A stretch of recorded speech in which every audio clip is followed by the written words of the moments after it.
ماشاءاللہ سے، یعنی کہ ہمارا ہر چھوٹا عمل جو ہے وہ بھی ہمارے عبادت میں آتا ہے. تو اسلام واقعی ایک مکمل ضابطہ حیات ہے. تو کیوں نہ ہم ان چیزوں پر عمل کریں اور اپنی زندگی کو آسان بنائیں. جی جناب محترم محمد بابر صاحب، آپ کی طرف آتے ہیں.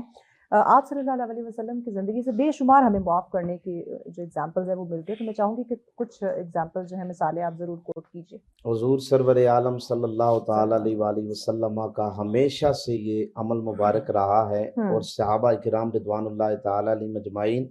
اور اہل بیت اطہار کو بھی حضور علیہ الصلوۃ والتسلیم یہ حکم ارشاد فرمایا کرتے تھے کہ اگر کوئی مجرم تمہاری بارگاہ میں آ جائے تو اسے تم نے معاف کرنا ہے. ہمارے سامنے واضح مثالیں فتح مکہ کی موجود ہے، جو عرصہ 13 سال سے جنہوں نے حضور سرور عالم صلی اللہ تعالیٰ علیہ وآلہ وسلم پر اور آپ کے جان نثار صحابہ کرام رضوان اللہ تعالیٰ علیہم اجمعین پر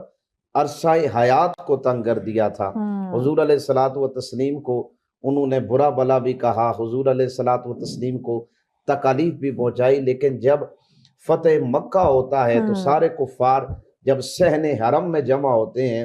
تو انہیں یہ خیال تھا، یہ گمان تھا کہ ہماری جو 13 سال ہم نے حضور کو تکلیف دی، صحابہ کو تکلیف دی، ایک طرف حضور علیہ الصلوۃ والتسلیم کے جانثار صحابہ ہیں، نبی پاک صاحب الاولاق صلی اللہ علیہ وسلم تشریف لائے، آپ نے نماز ادا فرمائی. نماز ادا کرنے کے بعد سب کی نگاہیں اس پر تھی کہ حضور علیہ الصلوۃ والتسلیم اعلان کریں گے اور کہیں گے کہ یہ جو کفار مکہ ہے انہوں نے تکلیف دی ہے. تو حضور علیہ الصلوۃ والتسلیم ان کے خلاف ان کو کہیں گے کہ ان کو اذیت دی جائے، ان کو حضور کی بارگاہ میں آ کر مسلمان ہو گئے. اس کے علاوہ کئی مثالیں کہ حضور علیہ الصلوۃ والتسلیم کو کھانے میں ایک عورت نے زہر دے دیا، حالانکہ حضور علیہ الصلوۃ والتسلیم جانتے تھے، لیکن جب پتہ لگا کہ فلاں عورت نے کھانے میں زہر دیا، حضور چاہتے تو حضور کی جان خطرے میں تھی، جان لینے کی کوشش کی گئی، لیکن حضور علیہ الصلوۃ والتسلیم نے فرمایا کہ اس نے مجھے کھانے میں زہر دیا، میں اسے آج معاف کرتا ہوں. حضور سرور عالم صلی اللہ علیہ وسلم کی زندگی کی وہ مثال جو آج بھی اوراق میں غم کی طرح جب ہم پڑھتے ہیں کہ نبی پاک کے محبوب ترین چچا حضرت سیدنا امیر حمزہ رضی اللہ تعالی عنہ کو شہید کرنے والا، اور حضرت امیر حمزہ کے جسم کے ٹکڑے ٹکڑے کر کے وہ حضور علیہ السلام کے پیارے چچا کے جگر کو